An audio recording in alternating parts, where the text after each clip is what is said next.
Okay, after the Parivartana pose comes Suptapadangustasana. Supta means laying down, pada means foot, anga means angle, anyway, something like that. So I'll show you what the pose is, and having a belt may be helpful for most of you or some of you, so have that on hand. It's the same layout as the very last video. Okay, so we're going to do this with our feet into the wall.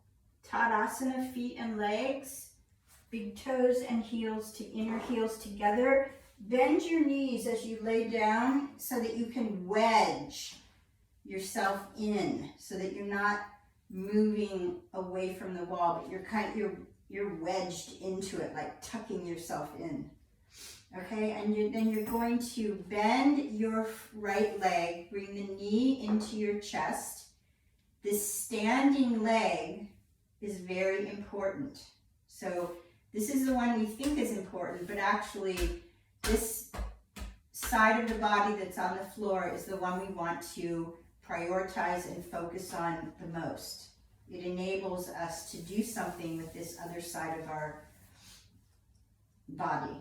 So now you're going to reach with your two fingers, wrap them around your big toe, and straighten your leg. If that's hard, which it easily could be hard, you're going to take your belt, put it around your foot, and reach your leg up and have your arms straight. So wherever your foot leg comes, it could be hard for you to straighten your leg. We don't do this in our society. We don't have straight legs. We have tight hamstrings. So I'm just, I practice for a while now, so it's natural for me, but I'm not assuming that it's natural for you. I can't see you. But a belt is here to make this pose possible wherever your leg is at. But what you do want to do, so when you're laying down like this, outstretched, you can do that, right? But the minute you start to do a forward bend with this side of your body, it's asking the back of your hamstrings, the back of your leg, to be very flexible. And if you don't do these things in your life, your leg isn't going to have that flexibility. And so it's going to make sense that that's like way too much for you. So you do what you can wherever you can. And the main thing is, if you're here, you're going to feel like you're lifting your leg and it's going to be hard. So do it and then relax it. And then do it and relax it. And little by little, it's going to get stretched out and strong. So anyway, the pose is, I'll use the belt so that I don't intimidate anybody. The pose is here, Suptapadangustasana. The standing, anchoring back leg is the one we want to focus on. We want to focus on the foot and the thigh, and it goes all the way up the body, just like all the poses do. You're doing the same thing with this up-reaching leg, this Dandasana leg, right? We did Dandasana in the past poses. So all these poses have something in common. And they all link to each other like a necklace, like a garland. And so you're working the thighs in both legs. The two sides of the body are asymmetrical. They're doing different things. It's more of a juggling act. But it keeps your mind engaged. It keeps you in your body. It keeps you paying attention. Now you're going to take the belt and wrap it around your hand and really anchor this leg and open to the side with your right leg. That doesn't mean that this left hip pops up off the floor. It might, but you don't want that. You want to keep pressing this thigh into the bone towards the floor. You want to ground this thigh so that you can move your opened up leg. And that leg is turning and rotating like it did in Trikonasana. At the root of the thigh in the thigh socket. The bone is twisting. The muscle is grabbing the bone and turning the bone. So you want to keep both feet and legs engaged. And you'll notice that your pelvis is opening. This is a hip opener, just as Trikonasana was a hip opener. You're going to inhale, bring the leg up, and lift the torso to bring it towards the leg. Press into that standing leg on the floor and lift up. Breathe through the nose.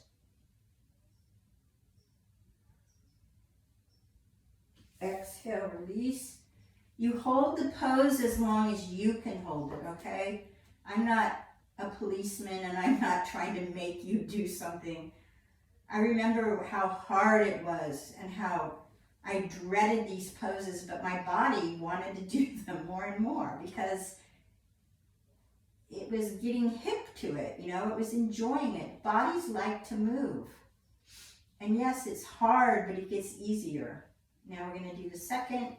Bend the left leg. Really make sure that standing leg, you might want to bend your knee and re-wedge yourself a bit.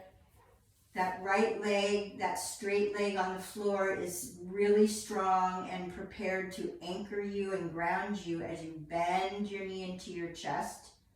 This softens the hip. It makes a softness in the hip. Then you're going to take the foot. You can use your belt. And you're going to grip these muscles. And you're going to work those feet. Working the feet energizes the legs. Pressing down into that leg, opening the front of your groin in your right leg. Now you're going to inhale and open to the side with the left leg, prioritizing the grounding energy and the work in your right leg. That's the leg that you're counting on. If you were a fisherman and you threw out your fishing pole, your hook into the water, you wouldn't want to be pulled into the water by your fishing pole and the hook and the fish. You're the anchor. And that's what this is. This side of our body is the fisherman throwing out his fishing pole. I don't like fishing, but I don't like to harm animals or nature, but it's the analogy that comes to my mind.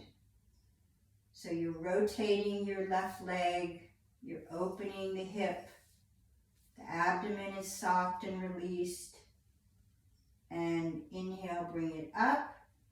Here we go for the forward bend, using that fisherman leg again, pressing it down. It's giving you the power and the stability to do the pose on the left side of the body. So you really want to invest in it. You want to pay a lot of attention and work with it as much as you can. And then release. Okay, let's just move away from the wall and just relax the legs and take several deep breaths, or normal breaths, relaxing breaths.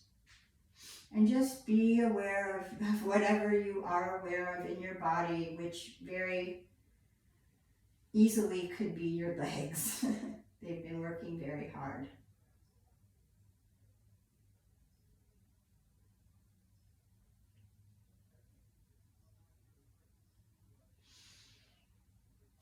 One last breath. And roll to your side. Now when you roll to your side, do not lift your head. Put the palms of your hands on the floor and press yourself up, letting your head hang. Press your spine and torso up, and then lift your head at the very end. So the head comes last. That's very important for your whole energy. You don't want to do things head first and eyes first. You want the body It's kind of like this is being served and carried. And it's not to, it's to be served, but the body's the server, the service, if that makes, if I'm clear, if I'm being clear.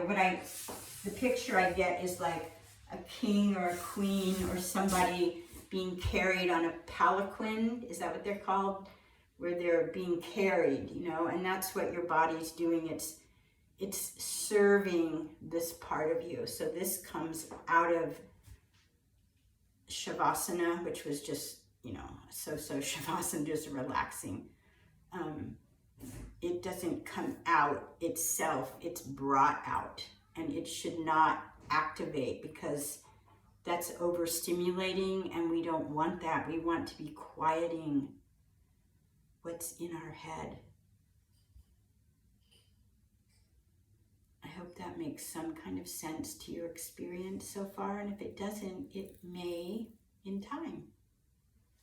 Thank you for being here and for all the work you've just done.